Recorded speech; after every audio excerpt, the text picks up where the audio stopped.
Y dice en el capítulo 3 de Éxodo, ¿ya lo tiene? ¿Sí? Ok, dice la Biblia de la siguiente manera. En el verso número 7, voy a irme al 7 y 8 y 9 y 10, nada más. Del 7 al 10, dice así.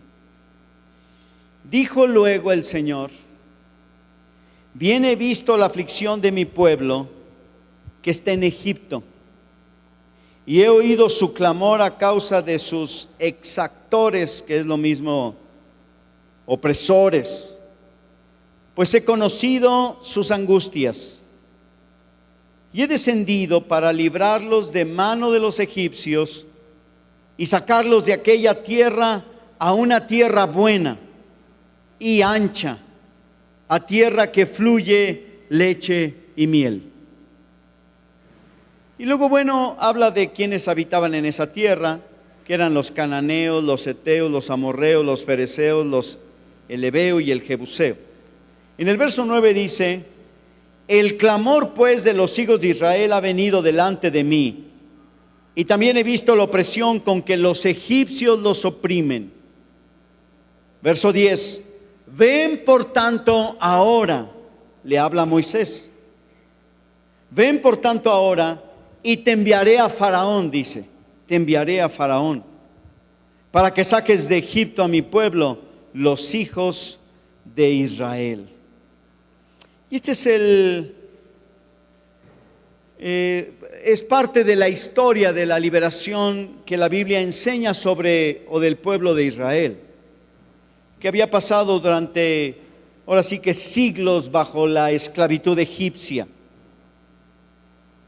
Y entonces Dios decide tomar cartas en el asunto y comienza a revelarse a sí mismo, y también termina enviando a Moisés. Ahora yo quiero hablar del corazón de Dios, de lo que Dios siente y de lo que Dios piensa. ¿Cómo es que unos cuantos textos pueden hablarnos acerca de cómo es Dios? Porque Dios es más grande que estos textos, sí, claro que sí. Incluso es más grande que toda la Biblia, claro que sí. Pero aún así, en estos pequeños textos que acabamos de leer, encontramos algunos destellos de lo que Dios es, de lo que Dios siente, de lo que Dios piensa. Es difícil conocer totalmente a Dios. Nadie puede decir que conoce.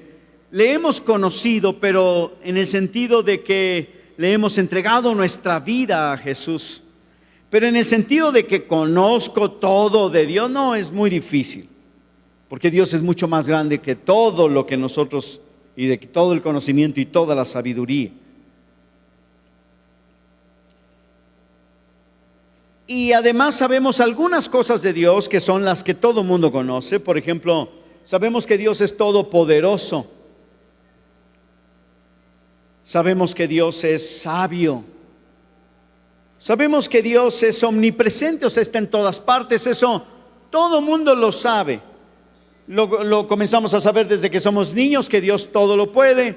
Y ya nomás empezamos a crecer y se nos empieza a olvidar que Dios todo lo puede. En lugar de decir, conforme vamos avanzando, que realmente Dios todas las cosas las puede hacer. Parece que el crecimiento, ¿verdad?, nos hace dudar más. Pero bueno, es parte a veces de la vida. Pero esa es parte de lo que Dios hace y de su personalidad. Pero ¿qué hay de aquello que tiene que ver con su interior, con lo que hay internamente de Dios? Y este es el tema. ¿Qué hay dentro de Dios? ¿Qué hay hacia el interior de Dios? Algo que a mí me llama la atención es que Dios es un Dios que quiere que nosotros le conozcamos. El ser humano es bien extraño, ¿verdad? Sube una foto al Face, ¿verdad?, para que lo vea hasta Donald Trump. El mundo entero lo va a ver. Y ya que alguien le hace un comentario, lo bloquea por andar viendo su foto. Qué cosa tan horrenda, ¿verdad?, es el ser humano. Y se enoja. ¿Qué les importa? pues es lo que yo digo, si no les importa, ¿para qué subes la foto? Pero esa es otra historia.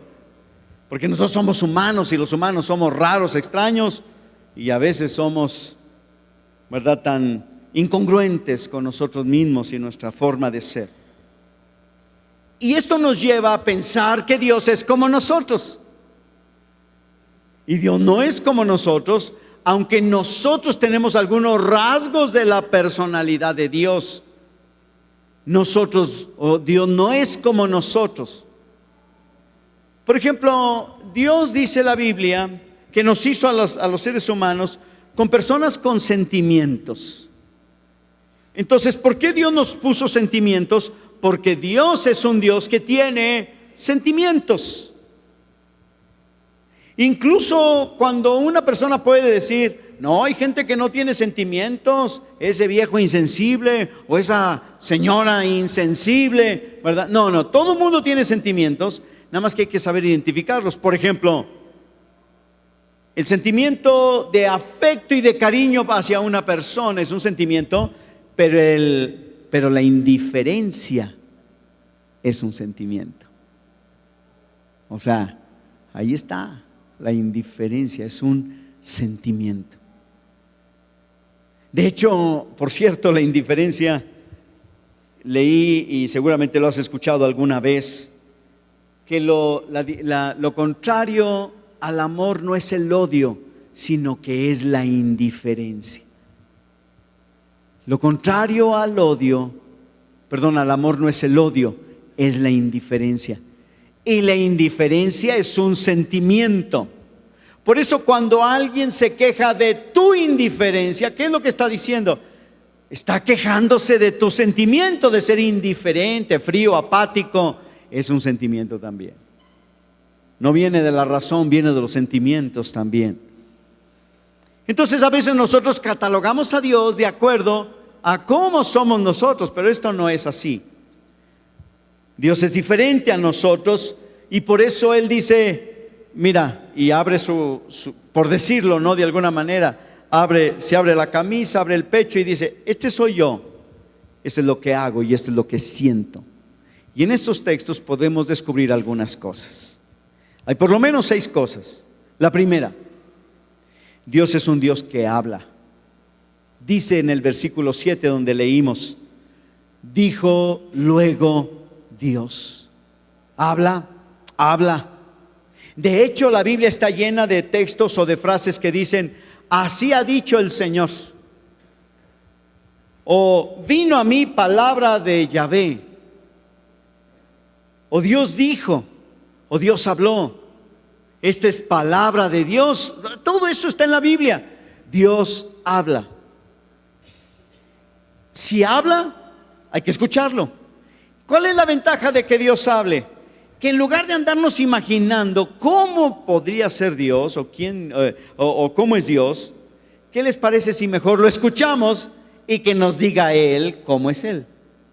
¿A ti qué te gustaría? Que te describieran con una foto tuya. De esas fotos que darías 10,000 pesos para que desapareciera. Cuando eras adolescente o recién te casaste, ¿verdad? Y tú dices, ay, qué foto tan horrenda, ¿verdad? Doy 10,000 pesos para que desaparezca. Y que alguien te mira la foto y te dice, este Lolo tiene la cara de desgraciado. No, sí, seguramente, hace así. No, vele la mirada y que te describa tu personalidad, tu persona, que te la describe. Te vas a enojar. Está como yo el otro día que conté del misionero que llegaba a Agape Norte y que estaba ciego y que yo enojado porque estaba volteando para otro lado. Bueno, que tanto mira la ventana. Meses estuvo yendo hasta que supe que estaba ciego. Pues claro, ¿qué hacía? No miraba la ventana, si no miraba nada, lo único que hacía era esto, pues para escucharme, ¿verdad? Pero yo como no sabía. Claro que ya después le platiqué. Al ciego le dije, ¿qué crees, hermano? Fíjate que yo hacía así, perdóname. No me di cuenta que estaba ciego. ¿Qué cosa? ¿Te gustaría que alguien te describiera por una fotografía? No. Entonces, ¿qué es lo que haces? Descríbete a ti mismo. Tú misma dices, a ver, no, yo no soy tan desgraciado. Te saco la foto de alguien más y sacas la foto de otra persona. Y entonces, tú no lo permitirías.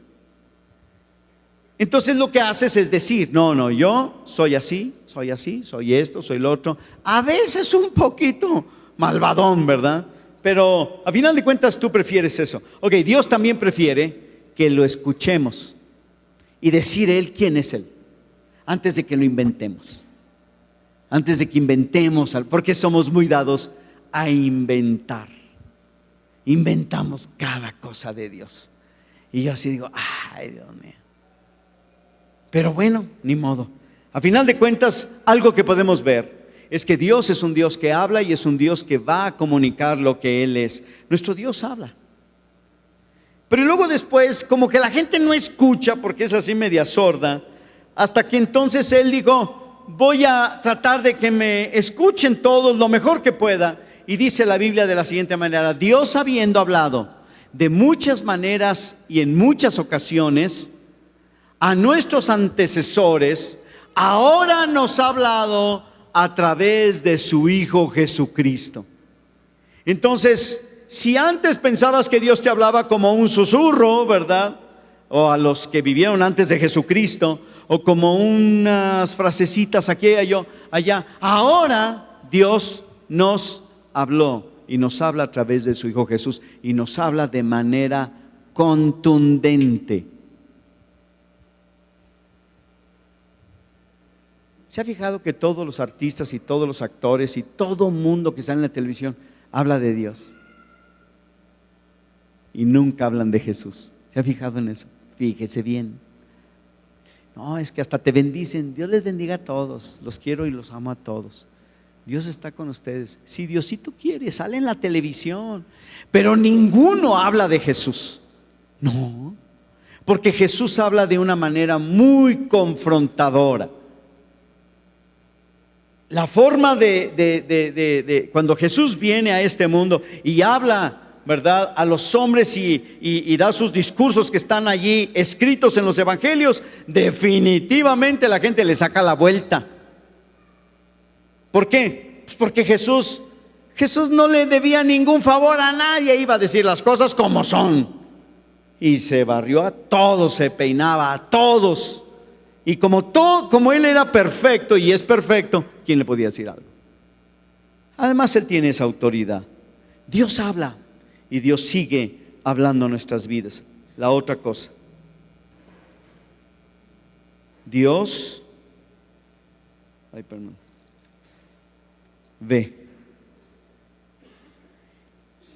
Dios mira. Dios observa. Y dice la Escritura: bien he visto la aflicción de mi pueblo. He visto la aflicción de mi pueblo. Dios mira la aflicción de la gente. Porque Dios mira lo que nosotros no podemos ver. Dios mira más allá. Dios observa lo que nosotros no podemos observar. Dios ve lo que tú estás pasando y padeciendo. Nosotros debemos de ver las cosas como Dios las ve, pero nosotros vemos solamente lo que está de frente. Ejemplo, últimamente yo he estado observando, porque me ha tocado ver a personas orientales, o sea, personas de otros países, familias que están llegando o viven aquí en San Luis. Son las familias de los ingenieros o de los administradores que vienen a trabajar en la zona industrial, en las empresas orientales, coreanas, japonesas o lo que sea, o chinas o lo que sea. Y uno los observa y se ven bien los niños, bien bonitos, chinitos y japonesitos con los ojillos de alcancía. ¿A poco no? ¿Verdad? Y bueno, claro, también uno dice, ay, también no está tan acá, ¿verdad? Pero bueno, y uno se imagina que viven muy bien.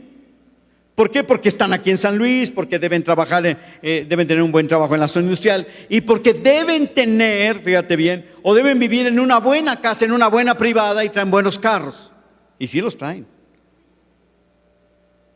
Pero eso no significa que Dios está mirando eso, porque Dios mira lo que tú y yo no vemos. ¿Sabían ustedes que Los japoneses, o Japón es el país con mayor índice de suicidios en el mundo. Con todo y su riqueza, con todo y su buena vida y su modernidad y su tecnología y su comodidad y sus placeres y todo su dinero, porque tienen dinero de más, se suicidan solo porque no le encuentran sentido a la vida. Esa es la principal razón. Esa es una aflicción para ellos, y claro, yo creo que debe ser una aflicción para cualquiera, hasta los mexicanos. Tenerlo todo y no hallarle sentido a la vida, eso sí es una aflicción. Es posible que te aflijan los problemas familiares, es posible que te aflijan tus problemas económicos, pero existen otras cosas que afligen y provocan internamente una ansiedad y una aflicción. La salud de tus hijos, por ejemplo, aunque tengas muchas cosas para darles a tus hijos, pero Dios es un Dios que mira esa aflicción y nosotros tenemos que aprender a ver lo que Dios ve. Dios es un Dios que oye, esa es la tercera cosa. Dice la Biblia, y he oído su clamor. Pero déjame decirte que este tipo de clamor, ¿verdad? Ahora imagínense, es el pueblo hebreo esclavizado en Egipto. Ellos están allí y no saben por qué están esclavizados. Bueno, están esclavizados porque los otros son los dueños del país y son poderosos. Pero llega el momento donde ellos ni siquiera saben que hay un Dios en los cielos, que es el Dios de ellos, pero ellos no lo saben porque ellos no conocen a Dios. Y entonces dice la Biblia que su clamor subió al cielo. Entonces yo me pregunto, ¿qué clamor? Es una petición, está diciendo, Señor, mata a los egipcios, por favor, quítalos. No, es un gemir profundo de dolor por causa de la aflicción que están teniendo, que sube hasta la presencia y Dios escucha el clamor, porque Dios escucha el clamor de los oprimidos, aunque no le conozcan, aunque no sepan ni quién es Él. Él escucha el clamor.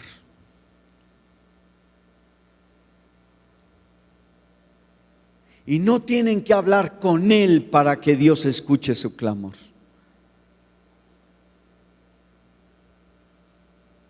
Yo me pregunto, me preocupa de repente, así como que pienso, todo lo que los migrantes, y no nada más de las caravanas migrantes, todo lo que los migrantes han vivido y sufrido a mano de los mexicanos por décadas. No tenemos cara para reclamarle a Trump. Ahora sí que no tenemos trompa para reclamarle al Trump. ¿Qué vas a reclamar? Que porque allá en Estados Unidos maltrataron a un mexicano y sale aquí en todos los noticieros. ¿Y por qué no sale lo que aquí en México hemos hecho con los migrantes, los mexicanos? Pero eso es lo que me preocupa, que ese dolor de ellos, esa aflicción de ellos, sea el clamor que sube hasta la presencia de Dios, y Dios quiera resolver las cosas con los opresores de los migrantes, como lo resolvió con los opresores de los hebreos. No nos va a gustar. Y alguno, los de Chiapas, ¿y son los mismos o no somos todos mexicanos? Ese es el clamor que sube, pero no nos damos cuenta, que clama por dolor y clama por justicia.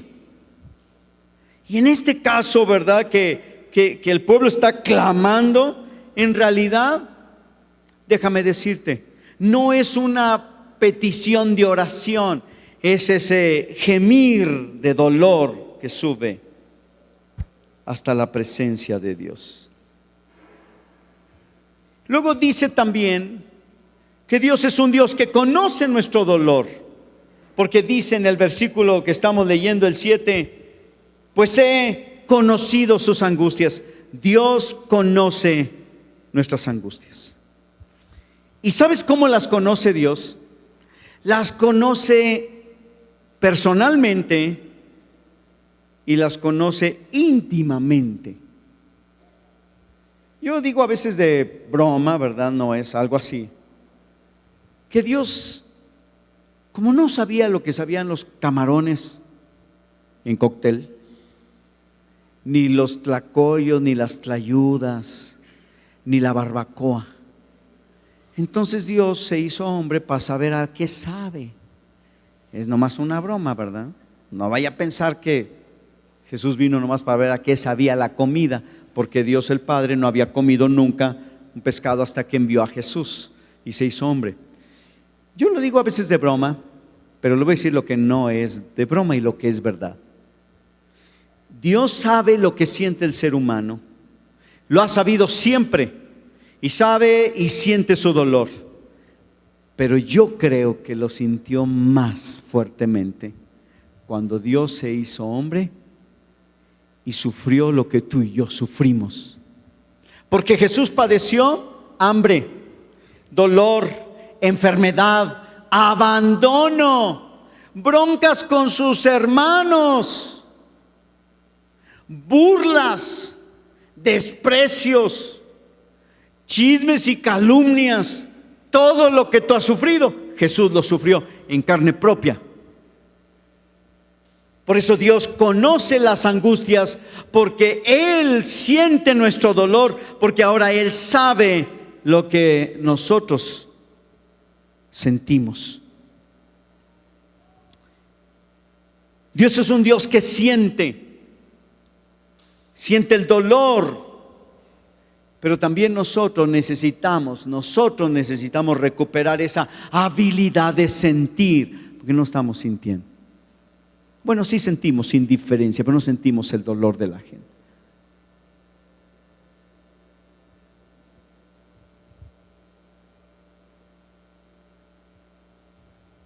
El Dios de los cristianos, el Dios de la Biblia, el Dios, yo creo, del cielo y la tierra y el único Dios, no tiene comparación con los dioses de otros lados, no tiene esa comparación, ¿verdad?, con los dioses de otros lados, ¿no? Por ejemplo, del hinduismo, que son puros ídolos. No, Dios no tiene ese tipo de, digamos, comparación. Pero de alguna manera, si los comparamos, el Dios de los hindúes es un Dios que no tiene sentimientos. Tienen muchos dioses, por cierto, porque en la lógica de ellos, de los hinduistas, de los que practican la religión hinduista, es así, en esta lógica: crean un ídolo y el ídolo los oprime a ellos. O sea, dices, qué locura tan grande. Así es. Les exige unos sacrificios sangrientos y ellos lo crearon. Ellos crean al ídolo o al Dios de ellos y luego, ¿verdad?, se viene sobre ellos. Se viene sobre ellos y los oprime ese Dios.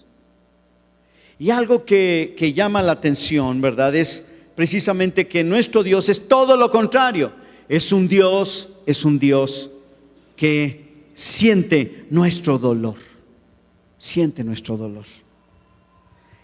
En el hinduismo dicen, cuando te va muy mal, dicen, eso te pasa por cochino y por pecador. Y es tu karma lo que te tocó vivir. El Dios de los cristianos siente el dolor de los que sufren. Ese es el Dios de los cristianos. Entonces es importante entender cómo es Dios y que Dios siente lo que otros sienten y nosotros estamos perdiendo la habilidad de sentir lo que otros están sintiendo. Dios también es un Dios que no se queda en el escritorio después de sentir y ver toda la aflicción y todo el clamor y todo el dolor para tratar de resolverles la vida a través de una idea. No, lo que hace Dios es que Dios desciende. Y eso dice la Biblia. Dios desciende. Y así dice: y he descendido para librarlos de la mano de los egipcios y sacarlos de aquella tierra a una tierra buena y ancha y tierra que fluye leche y miel. Dice, he descendido. Dios desciende. Dios descendió para ver y estar con nosotros y entre nosotros. Y esa es la esencia del Evangelio. El Evangelio es Dios con nosotros. Dios no es un Dios remoto, ajeno, lejano. Es un Dios cercano a nosotros. Cuando hablamos de la salvación, no estamos hablando de un concepto vago, una idea intelectual, ¿verdad? Estamos hablando de Dios con nosotros y Dios en nosotros, porque Dios descendió. No es un Dios distante, es un Dios cercano, es un Dios que desciende. A mí me llama la atención el creer que Dios es un Dios así. Dios es un Dios que desciende.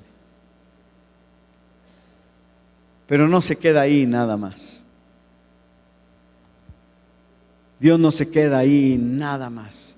Dios es un Dios, fíjate bien, Dios es un Dios que envía. Porque después de que Él desciende, se encuentra Moisés. Y entonces Moisés, ¿verdad? O a Moisés le dice, ven por tanto ahora y te enviaré a Faraón para que saques de Egipto a mi pueblo, los hijos de Israel. O sea, no es solamente un Dios que siente y se queda en el cielo, sino es un Dios que siente, desciende y luego después envía a otras personas. Eso es lo que hace Dios. El negocio de Dios, por decirlo de alguna manera, es enviar a su pueblo hasta lo último de la tierra. Porque no hay cosa mejor y nada sustituye al estar allí. Lo voy a poner así. Hace unos días supimos que los de las caravanas de los migrantes iban a venir aquí, o iban a pasar por aquí. Y se hizo una solicitud por ahí, si tenían algo que regalar, ¿verdad? Y todo eso.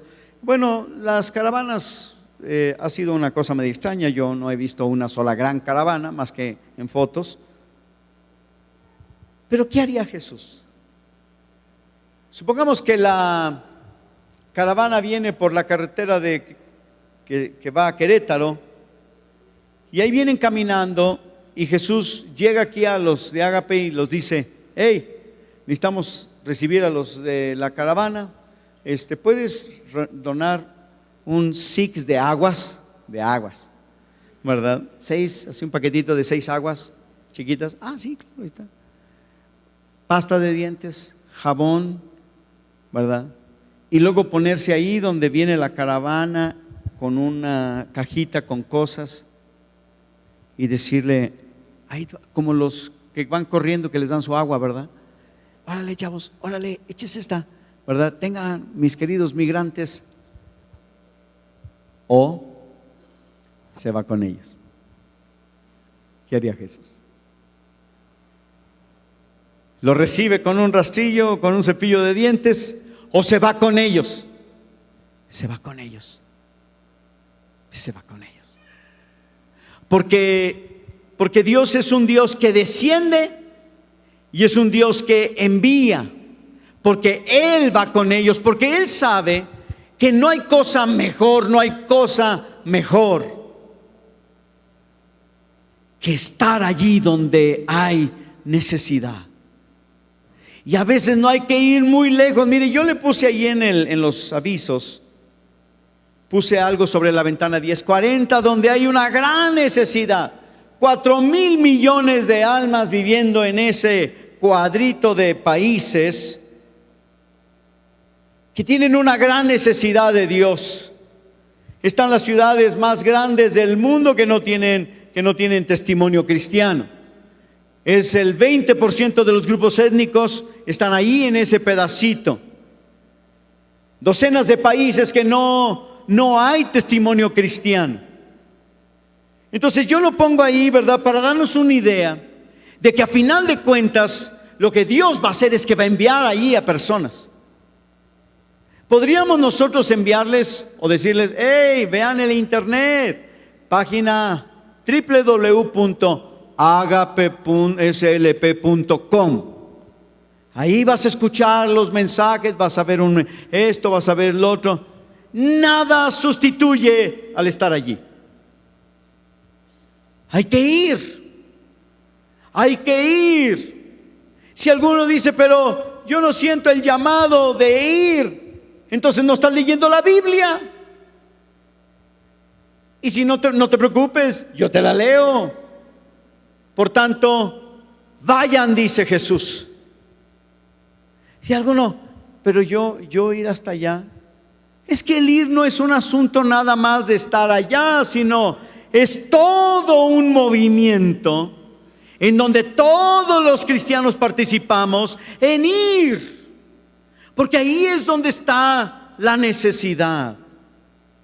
Sabemos que a final de cuentas sembraremos unos allá y otros aquí estaremos, pero también a veces ni siquiera atendemos el clamor a lo lejos, a lo cerca, menos a lo lejos. Hace unos días una persona habló conmigo y me sentí tan mal. Yo dije: no puede ser, de que una persona de la congregación que no puede escuchar ni hablar bien está muy desanimada porque no entiende la predicación. Entonces ella empezó a asistir a un grupo, ¿verdad?, de sordomudos, donde supongo yo que hablaban algunas cosas de Dios. Y luego después le dijeron: tú no puedes estar aquí. Y déjame decirte: ¿pero por qué? Porque nosotros somos católicos y tú no eres católica. Ahora, ojo, si ellos dijeron eso, en realidad a mí no me importa, porque cada quien su asunto, ¿no? ¿Sabes a mí lo que me dolió? Que tenemos una frontera a 3 pasos de nosotros y no estamos haciendo algo. Eso sí me dolió. Hay 600,000, más de 600,000 sordomudos en México. Es todo un grupo étnico no alcanzado. Ojalá que Dios levante gente que quiera dedicarse a ellos. Claro, va a tener que aprender, va a tener que hacer muchas cosas. ¿O qué? ¿Te mandamos allá con los musulmanes para que te hagan cachitos? No, mejor aquí. Pero la cuestión es esta. No es este asunto de si lo rechazan allá. No. Es que estamos haciendo nosotros los de Ágape, que tenemos a 3, ya ni siquiera enfrente, al lado, los vecinos, dentro de nosotros. No, eso sí no está bien. Eso necesitamos hacer algo. No está bien. No está bien.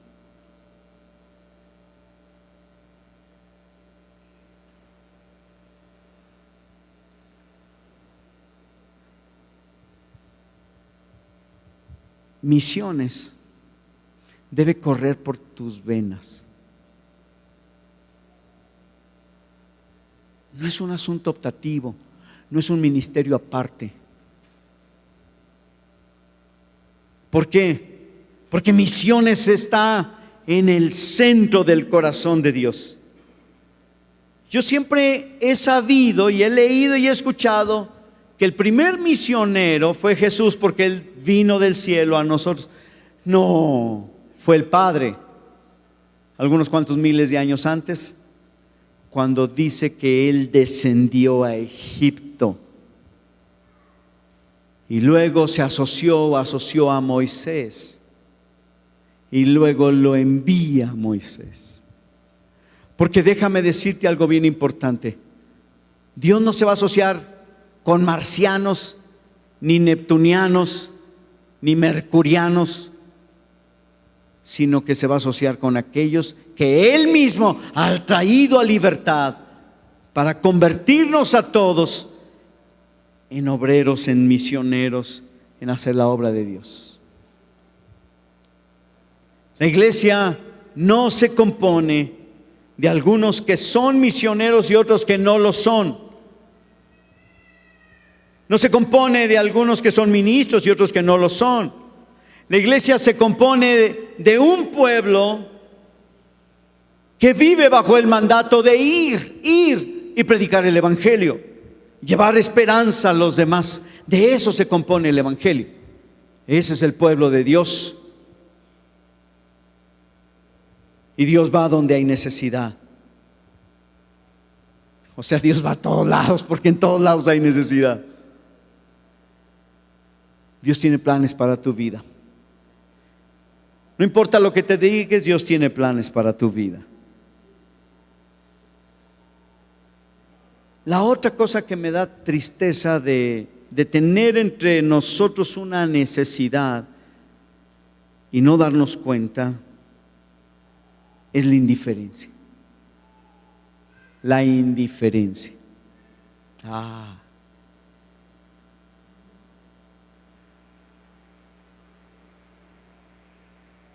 Solamente a algunos les rogamos que pasen a la mesa a comer. ¿Se ha fijado? Vente a comer, ya vente. Y el otro ahí jugando iba a decir en el Atari, pero ya no hay Ataris, ¿verdad? En el Xbox, ¿verdad? Ahí jugando, ¿verdad? Y ya vente, y se te va a enfriar, ya vente. Y ya vente, ¿verdad? Y te enojas, ¿verdad? Y todo eso. Pero porque está entretenido en otra cosa, ¿no? Le bajas el switch y con eso te hace un escándalo, pero ahí viene, ¿no?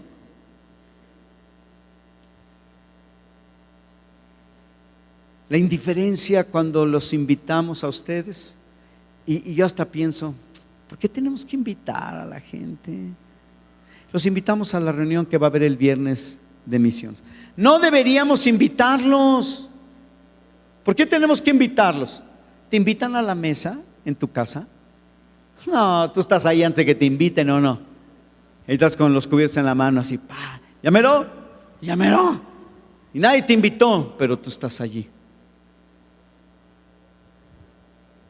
Y la cuestión es que nosotros solamente le estamos avisando las actividades que vamos a tener, pero que ustedes van a tener. Nosotros las armamos, ustedes las cubren, las asisten. ¿Por qué? Porque en el corazón de Dios, que estamos viendo el corazón de Dios, encontramos que es un Dios que no se queda en el cielo nada más a ver qué pasa, sino que desciende y luego toma de entre nosotros para enviarlos. Nos envía a todos. Ese es nuestro Dios. Y me da a veces hasta pena tener que estar rogando. De esa ofrenda misionera no lo hacemos, pero de repente puede ser. Venga a la reunión.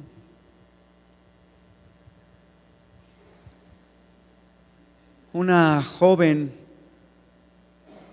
de la congregación se acerca conmigo y me dice: no hemos vendido ningún boleto para la cena. Y una cara de agüite, pero terrible. Pues quita la cena, le dijimos. Que vengan gratis, no les des de cenar. Pero que vengan. Y yo me pregunto, ¿por qué? ¿Por qué esa indiferencia? Si usted dice, ay, ahora nos regañó, se siente regañado. Pues nuestros visitantes ahí me disculpan, no soy así regularmente, de regañón.